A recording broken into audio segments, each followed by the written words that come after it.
Annyeong, it's Mikey here, and today I have another Switch video for you guys, and this time we have to thank Keygeek. So this is going to be the Starwish Switch, and I actually think this has sold out on their website, so we're going to have to really see what makes this Switch quite popular, and the fact that it gets sold out, and see how decent is it, and what kind of sound does it make. So let's go straight into taking a look, but please make sure to like and subscribe, and check out my Discord. So first of all, let's take a look at the actual Starwish Switch. Thank you again Keygeek for sending me this out. Now, first thing I can tell you guys is that Switch looks really nice. It's got this really nice like glitter on it. It really does remind you of like the Galaxy. Now, taking a look at the information of the Switch, I will be doing a sound test with many boards, so hopefully this helps you guys.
So this is the Starwish linear switch.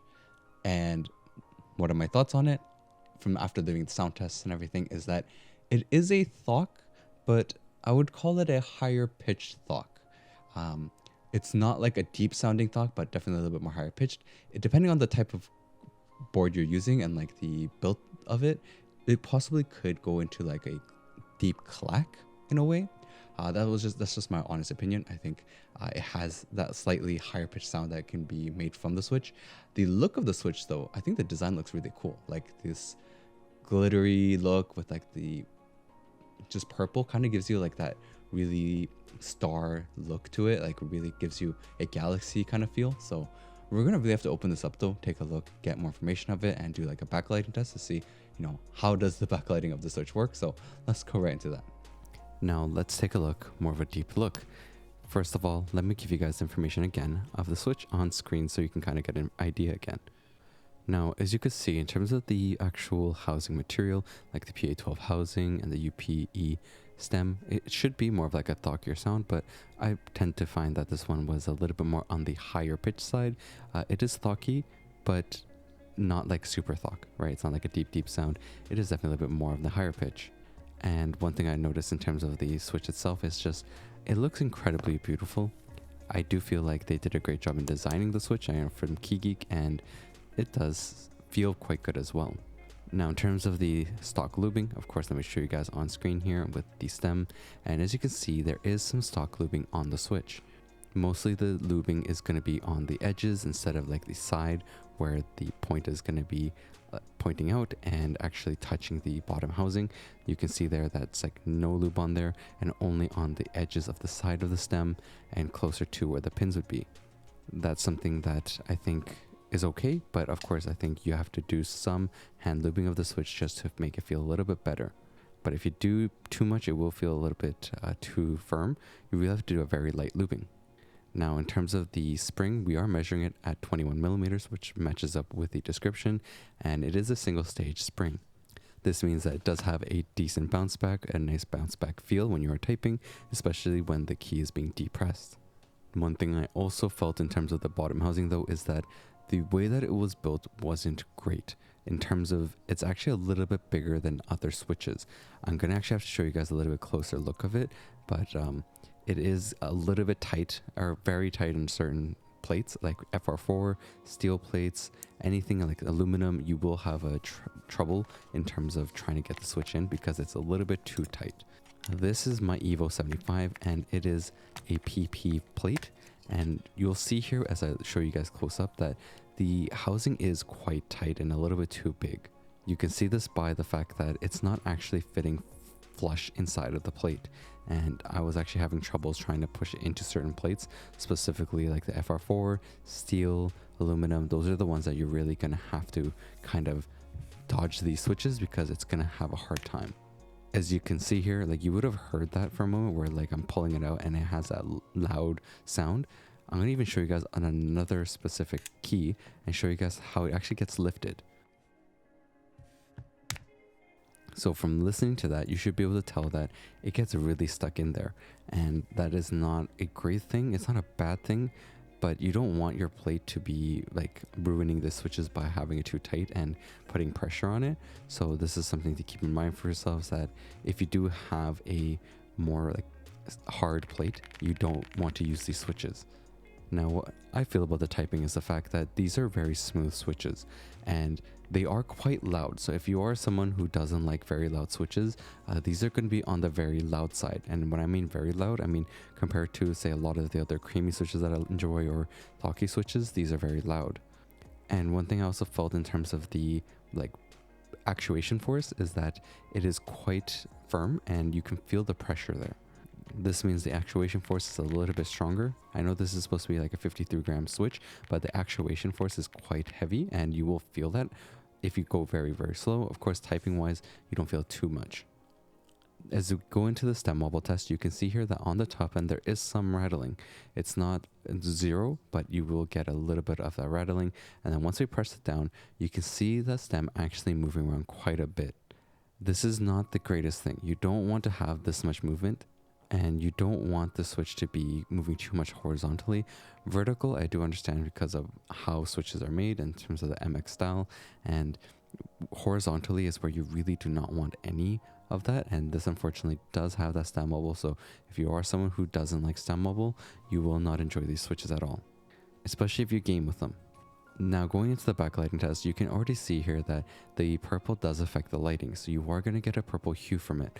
You can see that my alphas are the Starwish switches and the rest of my switches are all the Rye switch, and it's more white on the Rye, but the Starwish does have a purple hue.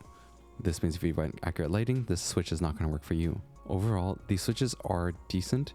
There are certain things that are lacking, I think, but you should check out just other switches on Keygeek's website. They have so many good switches available, and I'll have the links in the description. Now, I hope this video helped you guys to see and hear the Starwish switches.